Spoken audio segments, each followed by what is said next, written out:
Kamakailan lamang ay sinuwalat ng Pangulo ng Bansa na si President Bongbong Marcos ang katiwalian na nangyayari sa flood control. Nadiskubre pa ng Pangulo ang isa na ghost project ng flood control sa Baliwag, Bulacan. Isang ghost flood control project sa Baliwag, Bulacan natuklasan sa pag-inspeksyon ni Pangulong Marcos. Ayon nga sa Pangulo, hindi siya nalulungkot kundi nagagalit. Hindi lamang sa Bulacan kundi marami pang parte ng bansa ang nasabi nga po ngayon ay issue ang flood control budget na ito. Na ngayon nga ay nirerebesa na at nais nga ng tatlong mayor na ito ay managot ang mga sangkot sa pagdidispalko ng napakalaking pera na ito ng bansa.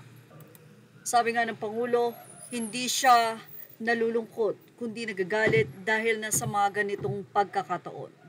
Dito lamang ay nagmeeting nga sila Mayor Magalong at si Mayor Vico Soto, pati ang Mayor ng Quezon City na si Belmonte.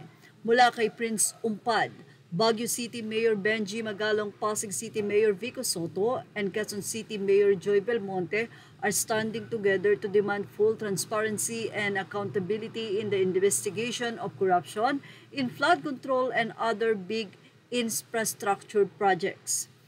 They want the DPWH and other agencies to release all documents and politicians involved in these multi-billion peso projects. They support the order to investigate 350 billion pesos worth of flood control projects, which they say has long been full of alarming and systematic corruption. They believe anyone proven guilty should be removed from office, charged in court, and sent to jail. For them, public office is a responsibility, not a business.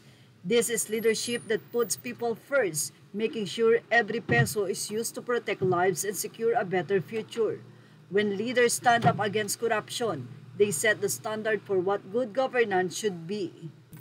Ang tatlong mayor ay nagpupursige na managot ang nasabi nga pong mga congressman na sangkot sa nasabing pagdispalko ng pera at ang project ay ang flood control. Marami ang nalulungkot ng mga Pinoy sa nangyaring ito at sana nga daw ay talaga namang managot ang mga ito at ayon nga sa tatlong mayor, hindi lamang maalis sa pwesto, kundi makulong. Say ng isa, this is timely considering in Bulacan Province Gov. Daniel Fernando that flood control project is not aware of being recipient. High time for LGU chief to join acts together for the love of country.